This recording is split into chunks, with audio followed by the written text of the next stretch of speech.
Ya, assalamualaikum warahmatullahi wabarakatuh. Selamat sore buat teman-temanku semuanya, khususnya sudah ada di YouTube Solusi Hutang MB. Ini terima kasih banyak ya buat teman-teman semuanya.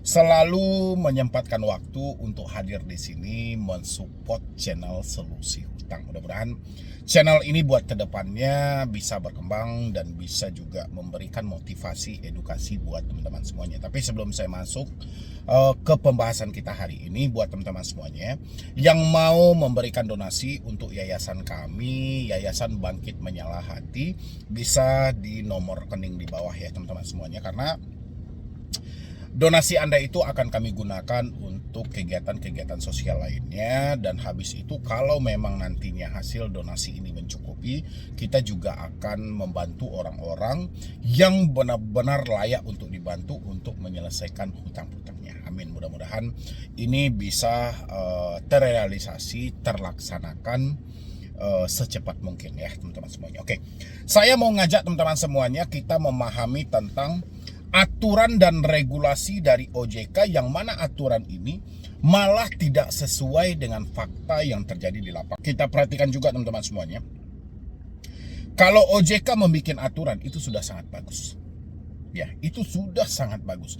Sayang sekali, praktek yang terjadi di lapangan, aturan ini malah tidak begitu dipakai ataupun dipatuhi oleh pelaku usaha jasa keuangan, terutama soal kontak darurat aja dulu. Kontak darurat itu sebenarnya di dalam aturan OJK, kontak darurat itu hanya dipergunakan untuk menanyakan keberadaan si konsumennya kalau konsumennya tidak bisa dihubungi. Tapi yang terjadi apa? Setelah debt collector menelpon, malah dia mengancam, kamu kalau tidak bayar sampai 15 menit kemudian, saya akan hubungi kontak daruratmu dan saya akan kirimkan pesan ke semua kontakmu, ke semua mediamu. Jadi ini sudah lari dari konteks yang sebenarnya. Ya, nanti teman-teman simakin video ini. Jangan di skip dulu, dan nanti ada hal yang harus Anda lakukan buat Anda bisa adu argumentasi dengan para debt collector supaya mereka bungkam. Mereka akan lari gitu loh. Mereka tidak akan sanggup untuk meladeni diri Anda. Ya. Ini saya ambil dulu yang tentang emergency kontak ya teman-teman semuanya. Aturan kontak darurat atau emergency kontak. Kontak darurat hanya digunakan sebagai penghubung jika debitur tidak dapat dihubungi, bukan sebagai penjamin atau pihak yang wajib membayar hutang. Paham teman-teman semuanya? Jadi kalau misalnya ada nanti penagih hutang dari pinjol-pinjol legal, dari pindar-pindar resmi ya, dia misalnya mengancam atau sudah menghubungi kontak daruratmu, tolong catat nama aplikasinya teman-teman semuanya.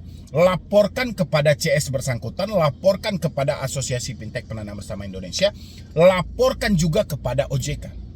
Nah, setelah 3 hal ini Anda lakukan, catat nama aplikasinya, berhenti membayar secara online. Ya, kenapa penting kita berhenti membayar secara online? Ini bukan kita lari dari tanggung jawab, tidak. Cuman kita pengen supaya penagihan di Indonesia ini kalau bisa dirubah. Tidak bisa lagi kita normalisasikan semua tindakan-tindakan yang tidak sesuai dengan SOP. Ya, kalau kita masih normalisasikan, contoh ketika dia menghubungi kontak darurat, kita mencarikan talangan dana atau kita langsung melakukan pembayaran, percayalah teman-teman, penagihan-penagihan seperti ini akan dipakai selalu oleh penagih hutang. Karena dia tahu ini konsepnya mereka berhasil. Mereka berhasil melakukan tindakan seperti ini sehingga mendapatkan tagihan dari teman-teman semuanya. Makanya jangan bikin mereka berhasil. Selama ini mereka tidak sesuai dengan aturan yang berlaku. Sesuai dengan aturan di sini, kontak darurat hanya digunakan sebagai penghubung. Sebagai penghubung jika debitur tidak dapat dihubungi. Ini setelah berkomunikasi dengan kita, dia malah menghubungi kontak darurat kita. Ya, kecuali dia tidak bisa berkomunikasi dengan kita. Ya wajar. Dan itu pun dia tidak boleh menyebutkan, tolong sampaikan kepada si A, bayar hutangnya di aplikasi ini, itu tidak boleh. Karena hutang piutang ini ranahnya privasi. Jadi dia cuma bisa, halo, ini siapa? Oh, atau misalnya, Bu, tolong Anda dijadikan sebagai kontak darurat oleh si A. Si A itu di mana sekarang, Ibu? Mohon informasinya. Sebatas itu. Tidak ada ceritanya, tolong titip pesan kami, sampaikan kepada si A bayar hutangnya di aplikasi ini. Itu sudah salah. Ya, teman-teman, sudah saatnya kita memahami aturan-aturan ini. Karena selama ini saya perhatikan, teman-teman itu hanya fokus pada ancaman, intimidasi, penyebaran data. Sementara Anda lupa, ada aturan yang telah diterbitkan bahwasanya hal itu tidak diperbolehkan untuk dilakukan. Ya, kalau kita menemukan di lapangan, meskipun kita belum ada uang, meskipun Anda belum mampu bayar, tapi bukan berarti Anda harus dipermalukan. Bukan berarti Anda harus menerima, Anda dicaci maki, Anda dihina. Nggak bisa seperti itu konteksnya. Ya, makanya penting. Oke, kita sudah ceroboh karena kita meminjam, kita menjadi pelaku karena tidak memahami. Oke, sekarang kita pahami. Ya, kita memahami bukan lari dari hutang, tidak, supaya mereka menagih itu sesuai dengan aturan yang ada. Ini kita sedang berhutang loh. Orang berhutang ini otaknya panik gitu loh. Saya selalu mengistilahkan orang yang sedang berhutang ini sedang terjerat dengan pinjol ini sama ibarat orang sakit. Orang lagi sakit parah, dia nggak bisa berpikir normal. Jangan kita desak seperti itu. Seharusnya sebagai debt collector dia lakukan pendekatan. Ya, dia tanyakan, dia support, bukan malah mencaci maki. Hal-hal seperti inilah yang harus kita hentikan. Kalau teman-teman menemukan hal seperti itu, tolong berhenti membayar. Oke, lanjutkan pembayaran secara offline. Minta debt collectornya untuk datang ke rumah, nggak usah takut. Ya, Anda harus melawan teman-teman. Karena kalau Anda menunjukkan rasa takut, Anda akan ditekan habis-habisan. Percaya sama saya. Oke? Dan habis itu lagi larangan penagihan ke kontak darurat. Ini juga tidak boleh. Penagih dilarang keras menagih, menteror, atau meminta ke kontak darurat untuk melunasi hutang Anda. Tidak boleh. Makanya saya bilangin tadi, yang dibolehkan cuma satu. Hanya mempertanyakan keberadaan Anda. Ya, tidak ada cerita mereka menagih hutang ke sana. Oke? Habis itu yang ketiga adalah sanksi dari pelanggaran tersebut. Jika penagih mengancam, meneror, atau menagih kontak darurat, Anda dapat melaporkan ke pelapor pinjol tersebut kepada otoritas jasa keuangan. Nah, cocok kan dengan yang saya sampaikan? Makanya jangan stop untuk menormalisasikan semua tindakan-tindakan yang dilakukan. Jangan panik, Bang. Mereka menagih ke kontak darurat saya. Nomor saya aktif, tapi suami saya ditelepon. Nomor saya aktif, kantor suami saya dipermalukan. Nomor saya aktif, anak saya ditelepon. Stop. Ya, mulai sekarang simpan semua bukti. Laporkan kepada OJK. Kalau OJK lama tanggapannya, DM saya. Kirimkan kepada saya, nomor admin saya ada. Anda konsultasikan kepada saya, kirim semua buktinya kepada saya. Bukti pelaporan Anda terhadap satu aplikasi kepada otoritas jasa keuangan, tapi tidak ditanggapi. Kita gunakan kekuatan media. Kita pengen OJK menjatuhkan sanksi sesuai dengan POJK yang ada. Yang membuat aturan adalah OJK. OJK nggak bisa tidur. Ya, buat teman-teman semuanya. Dan habis itu lagi teman-teman. Sebenarnya pinjol ini sudah salah kaprah. Salah kaprahnya itu gini. Ada aturan OJK yang menyampaikan tentang kontak darurat. Sebelum nomor tersebut dijadikan sebagai kontak darurat, ya, itu pihak dari pelaku usaha jasa keuangan harus menghubungi, meminta izin, persetujuan, setuju atau tidak nomor tersebut dijadikan sebagai kontak darurat. Ya, jadi nggak bisa dia asal-asal dalam menjadikan nomor itu sebagai kontak darurat. Dan itu mereka harus buktikan. Ya, dia harus simpan bukti persetujuan, bukti rekaman suara yang jelas pihak aplikasi menghubungi calon si nomor yang dijadikan sebagai kontak darurat. Pertanyaannya adalah, pinjol mana yang melakukan hal itu? Ya, itu buat teman-teman semuanya. Habis itu kita masuk ke dalam etika penagihan. Ini juga penting teman-teman. Ini berkaitan dengan kontak darurat tadi.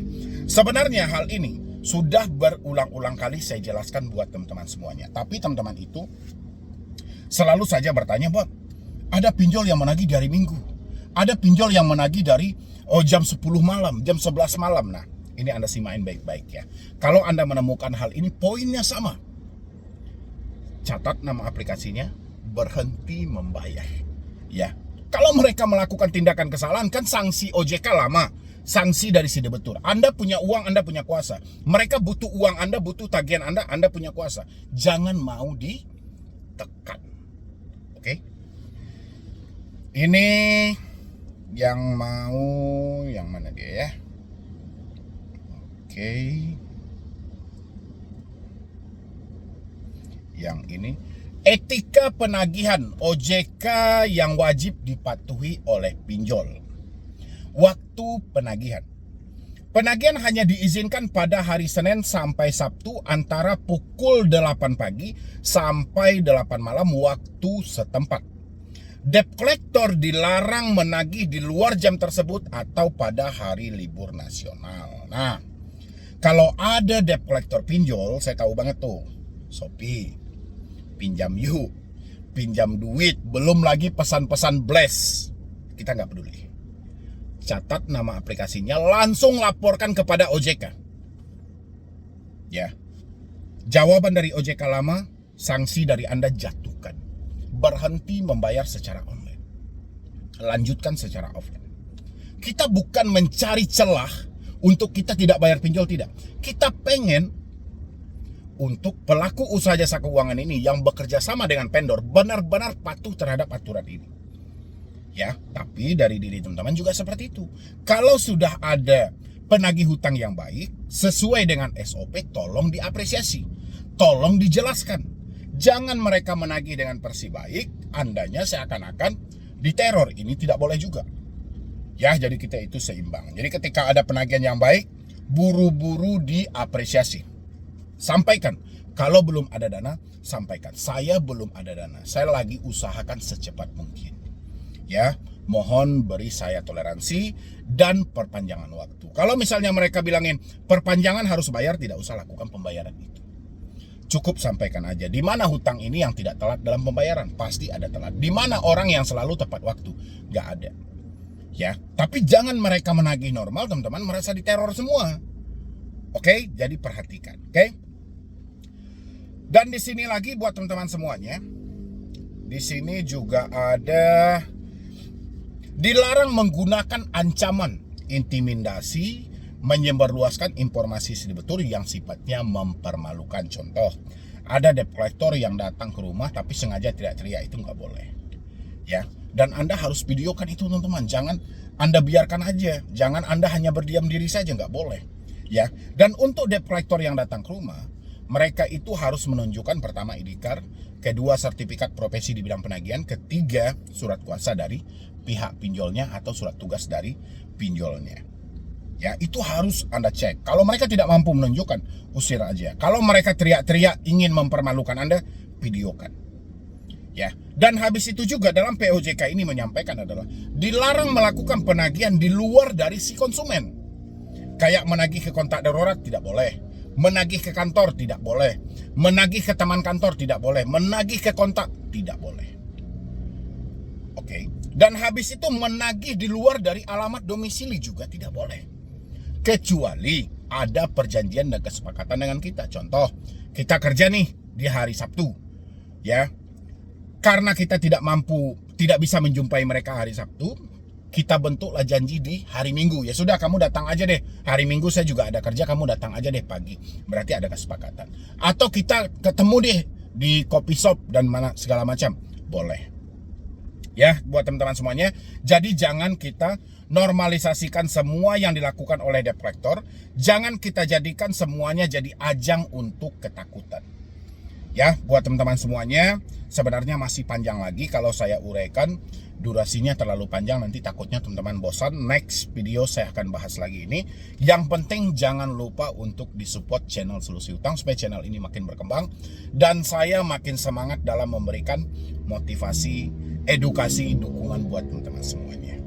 Ya, yang penting nanti yang mau konsultasi silahkan di nomor yang ada di layar, langsung hubungi admin, kabarin saya. Dengan senang hati saya akan memberikan solusi-solusi terbaik buat teman-teman semuanya. Ya, jadi sekian dulu dari saya, Medi Broni. Wassalam.